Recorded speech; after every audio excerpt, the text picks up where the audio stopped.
여러분 안녕하세요. 아파트 알려드림입니다. 오늘은 제목 그대로 서울에 있는 아파트가 아닌 주택에 투자해야 되는 이유, 그리고 짧게 단기로는 인천에 있는 아파트 재건축에 투자해야 되는 이유를 짧게 알려드리도록 하겠습니다. 저는 대학교 다닐 때 지금으로부터 한 15년, 20년 전쯤에 학교 앞에 있는 무수한 오래된 낡은 단독주택, 빌라들, 빨간 벽돌로 되어 있고 혹은 뭐 슬랩으로 시멘트로 칠해져 있는 그런 오래된 주택들을 수도 없이 보고 자랐고, 거기가 수많은 뭐 친구들의 자취방이 있었고 하숙집들이 있었는데, 그곳이 지금은 삐까뻔쩍한 아파트로 변해 있는 모습을 현재는 목격하곤 합니다. 그 얘기는 뭘까요? 그 서울에 있는 그 수많은 단독주택들, 빌라들이 언젠가는 그 아파트처럼 변해갈 것이다 라고 생각을 하고, 한편으로는 왜 내가 그때는 저기 눈앞에 있던 그 기회를 하나도 보지 못했지? 왜 저 낡은 집들이 미래의 부를 얻을 수 있는 기회라고 생각을 못했지? 하는 생각을 하곤 합니다. 그런데 또 지금도 빌라들, 빨간 벽돌집, 낡은 단독주택들 무수히 많이 서울에 남아 있습니다. 그 말은 뭘까요? 앞으로도 많은 기회가 있다는 거죠. 여러분, 제가 질문 하나 드리겠습니다. 전체 가구 수 중에서 아파트에 살고 있는 가구의 비중이 가장 높은 지역은 어디일까요? 어떤 지역일수록 아파트가 많아질까요? 당연히 땅의 공급보다 수요가 많고, 그래서 땅값이 비싸고 인구 밀도가 높고 적은 지역에 많은 사람이 거주해야 하는 곳에서 고층 건물이 올라가게 되어 있고, 그만큼 아파트가 많이 생기게 되어 있습니다. 이 논리로 보자면 전국에서 아파트가 가장 많아야 하는 지역은 당연히 서울이겠죠. 그림 이상하지 않으세요? 저는 너무나 이상하거든요. 보시면 경상북도에 비해서 대구광역시가 아파트 비율이 높고요. 경상남도에 비해서 부산이 아파트 비율이 높고요. 충청남도, 충청북도에 비해서 대전, 세종이 높고, 전라남도, 북도에 비해서 광주광역시가 높아요. 지극히 이게 정상이란 얘기죠. 그런데 수도권을 보면 경기도가 70%, 인천이 64%인데 비해서 서울이 58.8%로 유독 낮아요. 아파트 비율이. 이거는 정상일까요? 비정상입니다.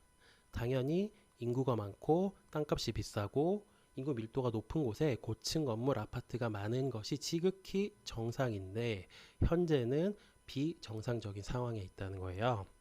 그 제가 어릴 때 봐왔던 벽돌집들, 단독주택들, 슬래브 주택들, 이런 것들이 아직도 남아있는 현재, 비정상인 현재가 바로 미래의 부를 얻기 위한 기회가 아닐까 생각합니다.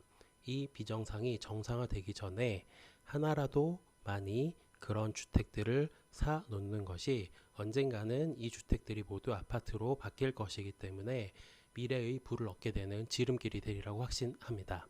하지만 지금 이 막혀 있는 규제들이나 이런 것들이 당장 언제 풀릴지는 아무도 예상할 수 없는 것이기 때문에 단기간을 보고 짧은 시간에 투자 수익을 얻기를 원하신다면 이런 투자는 상당한 리스크를 가져갈 수밖에 없는 투자가 되겠죠.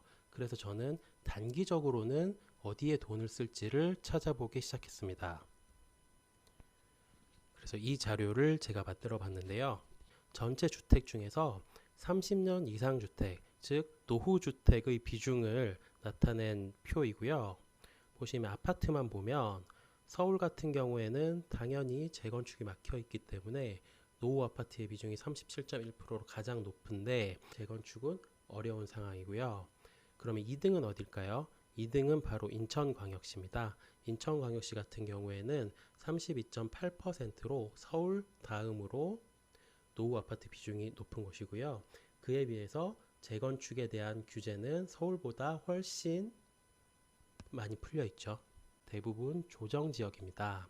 그래서 재건축 재개발이 상당히 활발하게 이루어지는 지역 중에 하나고요. 그래서 30년 이상 된 인천 지역의 아파트 중에서 3,000평이 넘어서 단독 재건축이 가능한 곳, 엘리베이터가 없는 저층이고 외관이 낡고 오래되어서 안전진단을 통과할 가능성이 높은 곳 위주로 지금 투자하시면 5년, 10년을 봤을 때 충분한 수익을 낼 수 있는 투자처라고 생각을 합니다.